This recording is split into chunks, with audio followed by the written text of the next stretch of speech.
নমস্কাৰ প্ৰিয় শ্ৰোতাসকল, আমি পাঠ কৰি আছোঁ ইন্দ্ৰাণী শৰ্মা বাইদেউৰ জনপ্ৰিয় উপন্যাস আবেলি।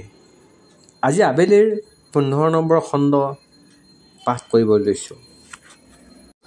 সেই একেটি সুৰ, একেটি ৰাগ, কাহানিও শেষ নোহোৱা একেটি সাধু। তুমি চুই দিলেই জি উঠা এটা পুৰণি সপোন।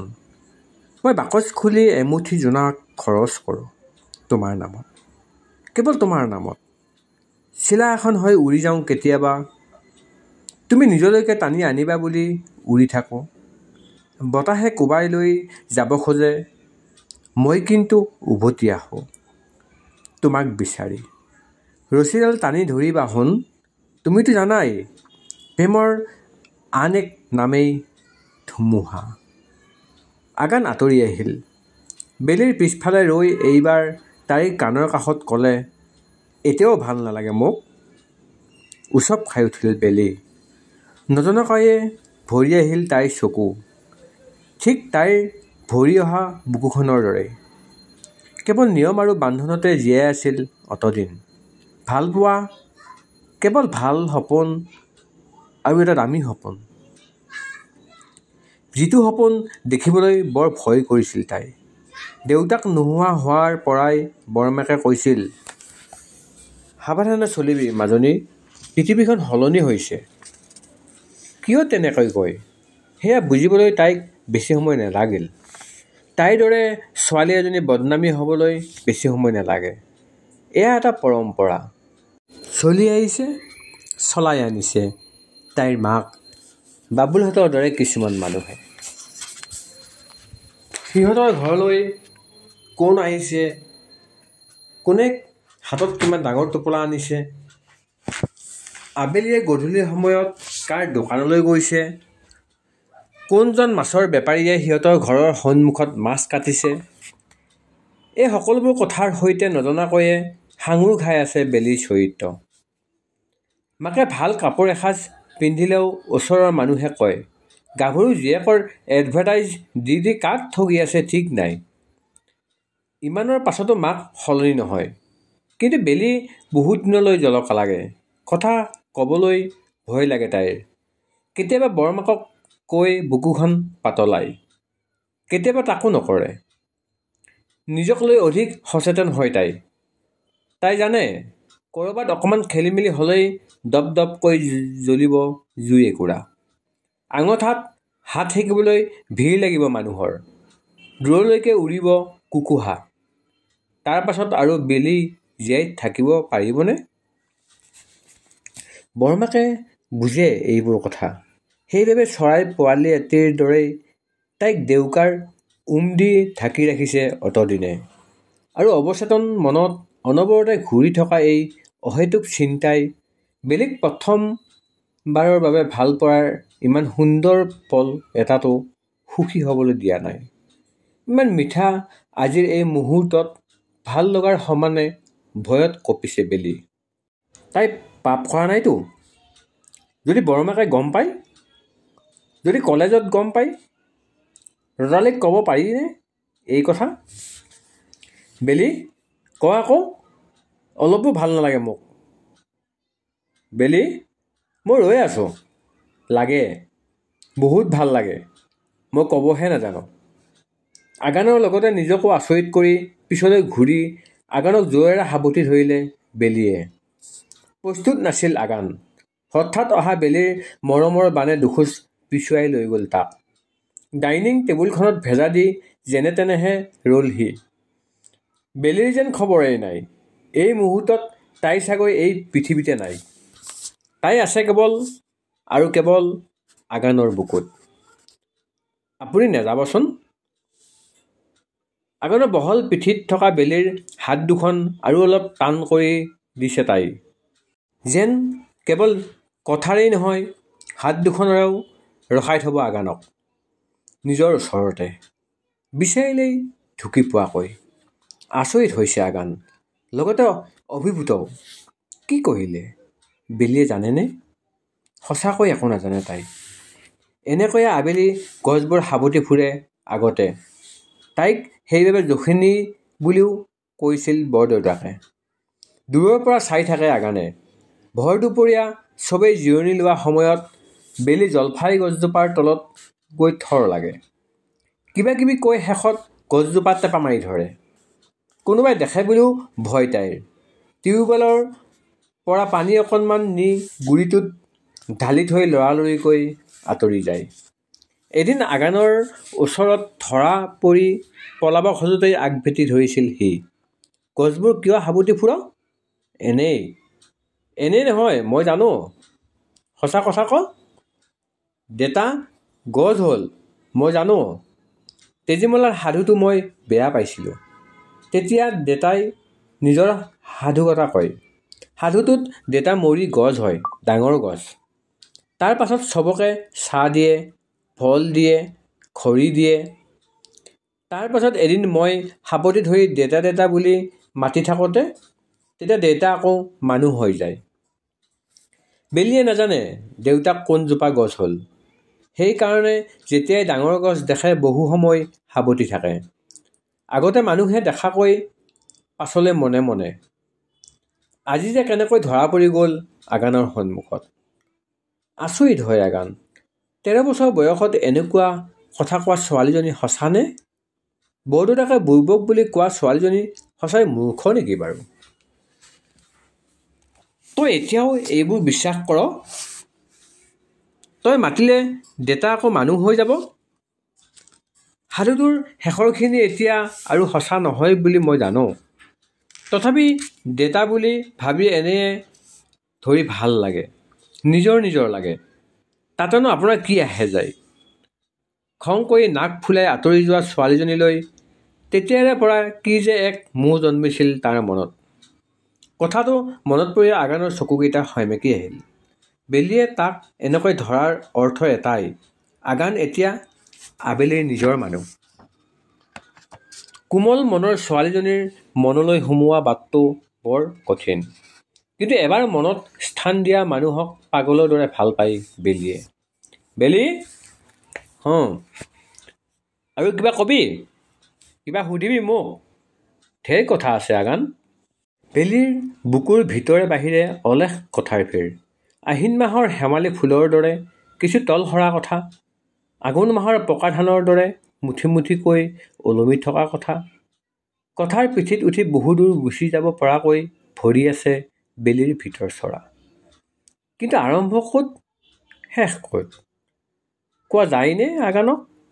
মোৰ ৰাতি ৰাতি টোপনি নাহে। দায়িত্বৰ বোজাই কোঙা কৰিছে মোক।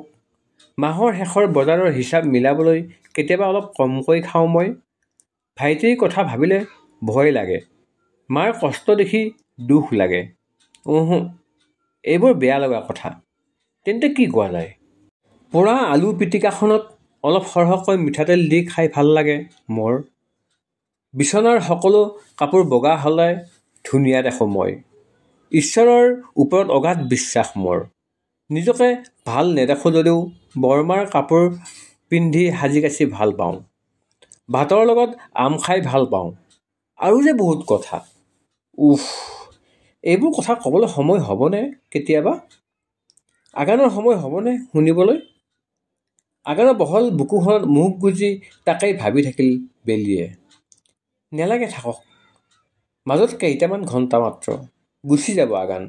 আকৌ ঘূৰি আহিবনে? ঘূৰি আহিলেও কথাবোৰ একেই হৈ থাকিবনে?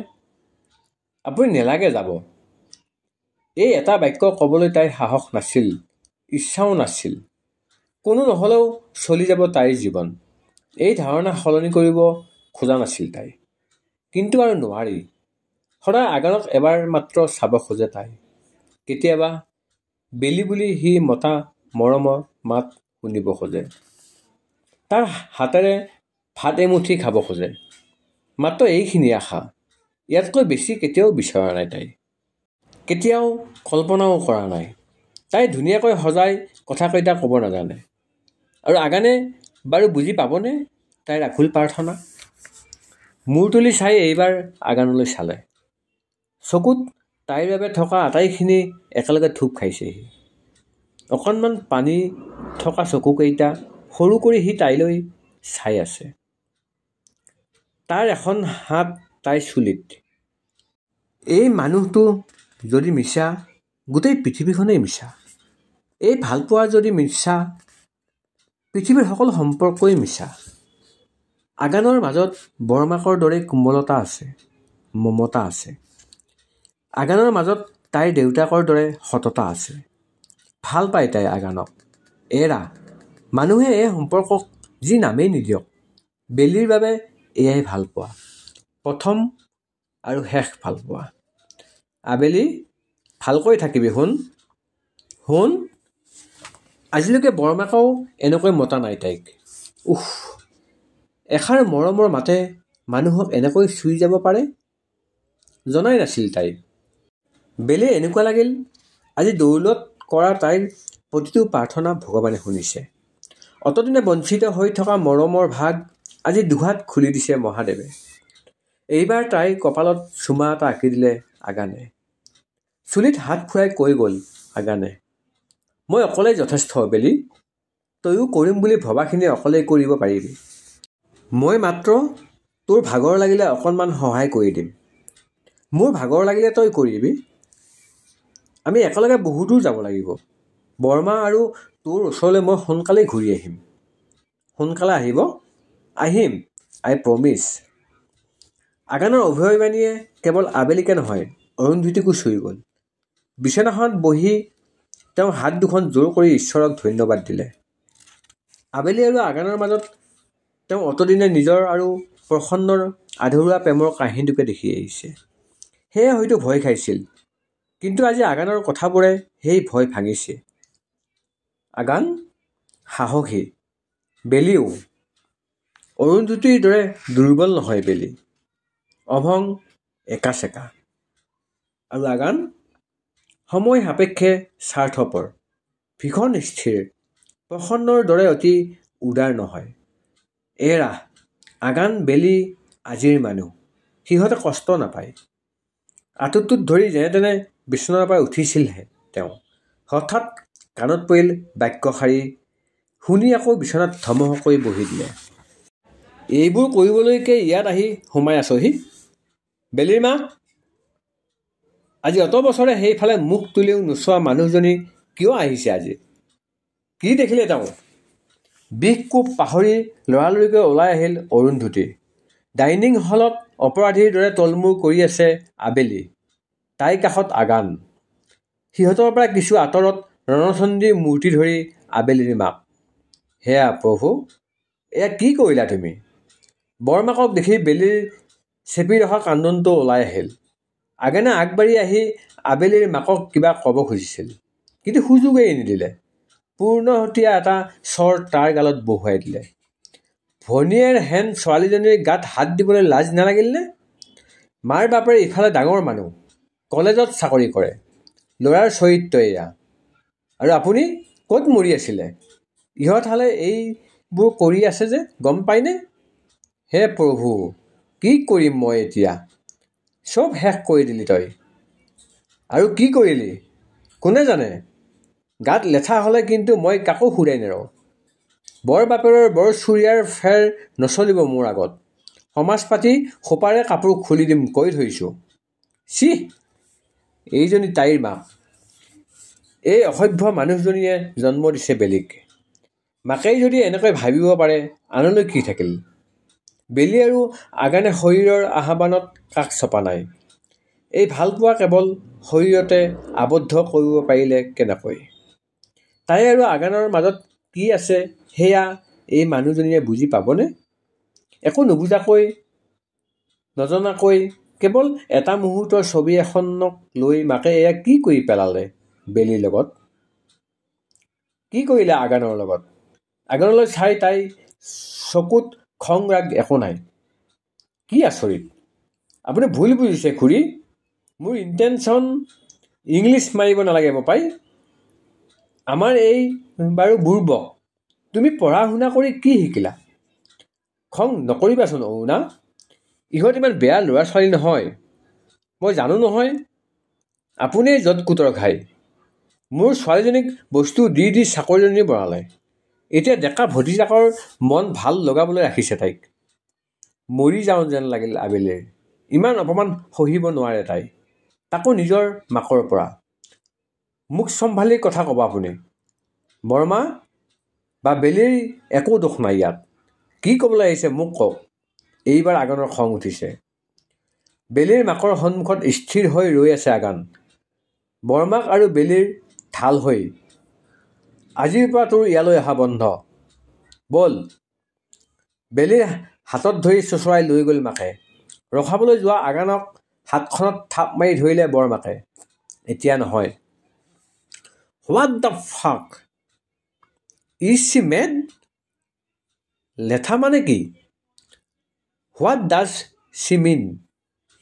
তাৰমানে আগানে বুজি পোৱা নাই কি পৰ্যায়ত তাৰ আৰু বেলিৰ পবিত্ৰ প্ৰেমক ভৰিৰে মোহাৰি থৈ গৈছে। নেপায়। মানুহ ইমান নিষ্ঠুৰ কেতিয়াও হ'ব নাপায়। এনেকৈয়ে দেউতাকে অৰুন্ধতীৰ চুলিত ধৰি টানি আনিছিল। প্ৰসন্ন ৰৈ আছিল পদূলি মুখত। নতুন গান এটা লিখি শেষ কৰিছিল সেইদিনা তেওঁ। সুৰটো শুনাবলৈ বুলি গধূলি হ'লেও চাইকেল লৈ অৰুন্ধতীৰ কাষলৈ আহিছিল। একেই অপমান, একেই সন্দেহ। আজিও একো সলনি হোৱা নাই, কেতিয়াও নহয়। কথাবোৰ আৰু বেয়ালৈ নিনিবি বাবা। কাইলৈ ৰাতিপুৱাই যাব লাগিব তই। মই কি কৰিব লাগে কৰিম। মাকে টানি নিওঁতে ঘূৰি ঘূৰি চাই গৈছে বেলিয়ে। এবাৰো কিয় আগবাঢ়ি অহা নাই আগান? কিয় মাকৰ হাতৰ পৰা মুকলি কৰি দিয়া নাই তাইক? তাৰমানে অলপ সময়ৰ আগতে কোৱা সকলো কথা মিছা আছিল। উফ, এই ভ্ৰম, এই বিভ্ৰান্তি। গেটৰ সন্মুখত বৰদেউতাকৰ গাড়ী। আকৌ কঁপি উঠিল বেলি। আকৌ একেই অপমান সহিব লাগিব তাই। কিন্তু তাই ভবা ধৰণৰ একো নহ'ল। মাকে বৰদেউতাকৰ ফালে এবাৰো নাচালে। ঘৰত তোক বিচাৰি মানুহ দুজন আহিছে। নিজৰ ৰুমটো ঠিক কৰি ল। চকু পানী মচ। তাইক বিচাৰি? কোন? প্ৰিয় শ্ৰোতাসকল, এয়া আছিল